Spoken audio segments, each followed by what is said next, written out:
في التفكك والنجاسة، وأرفض أن يقع فوقه سوء التصرف، تخدش أرضه، يشرح أهله وناسه. أنا سادتي لا أفهم في السياسة، أنا سادتي لا أفهم في الكلام الكبير، ولا أقبل أن أكون الصبي يدرس فوق الحصير، لا أقبل أن أكون بوق الدعاية لذاك الأمير وذاك الخطيب وذاك الوزير، لا أقبل أن أكون لغير حسنائي خاتمها بكل ضمير، أكون أنا العشق فيها لخضرتها وحدي السفير، ولا أقبل في هوى وطني مجاملة أو تملقا أو كياسا. أنا سادتي لا أفهم في السياسة. أنا لا أفهم سادتي في السياسة، وأسهم في حواراتكم أسباب كل انتكاسة. نفيتم إن لم نكن شيعة أو سنة عن الروح كل القداسة، ونديتم إما التحزب أو سنضيع عن العدل ضرته وقسطاسه. أنا سادتي يعتريني الدوار إذا ما استمعت قناة بعقلي تعبث أو قرأت الصحافة، فكل يعد ليلاه حسنا ونورا، حلال على ما دونها نار الرصاصة. ألا فلتمد الأيادي لتبنوا بلا خطب، ألا فلتصيخ أسماعكم لليد تستصرخ الأرض مريها لنعمل بلا صخب، ألا فلتمد أيديكم لنبني دون سياسة. ألا اسمع النبض يصرخ بجهله في سياستكم واعترافه بأن اليد هي كل السياسة، هي تختم وهي أجدر بالرئاسة. صعب بطبيعة الحال تمثيل المرأة التونسية في هذا اليوم العالمي للمرأة، لأنها مزيج مختلف رائع غريب من عطور مختلفة. أوجه لها التحية، ولكن قبلها أوجهها لكل رجل عرف معنى الرجولة الحقيقية. ليست ذكورة، بل هي مجموعة من القيم الإنسانية.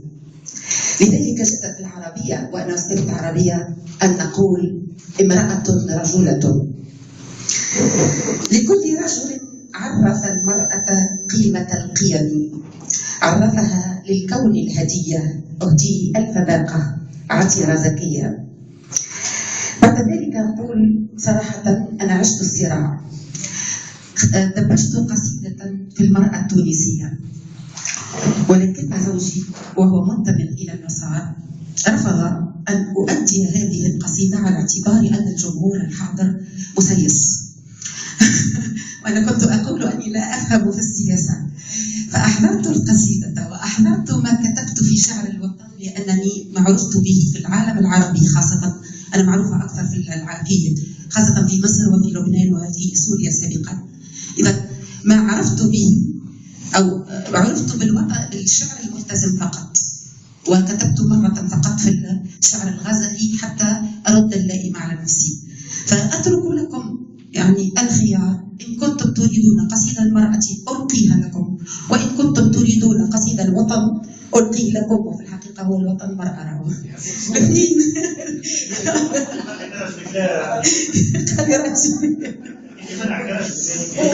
طيب بما نبدأ؟ هذه كان نبدأ بها. يا عطر النسائي يا عطر، وهذه شجعني صراحة. أقول ما شجعني، أنا لم أكن لأقول ذلك، كنت سأخفي القصيد وألقيه غدا. على فكرة أنا اليوم في منوبة في هذا المحفل الكريم، وغدا في منوبة في الاتحاد الجهوي، وربي يستر لنهار الاثنين نصبح في منوبة. فأنا لم أكن لأقول ذلك لولا أني رأيت هذه النخبة المشرفة، فحرام ألا أهديهن هذا البوح.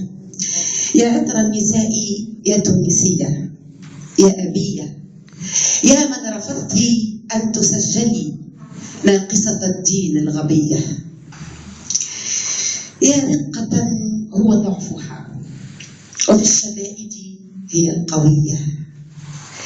كم ساروا في تشويه صورة رسمتها خطوطك الذهبية.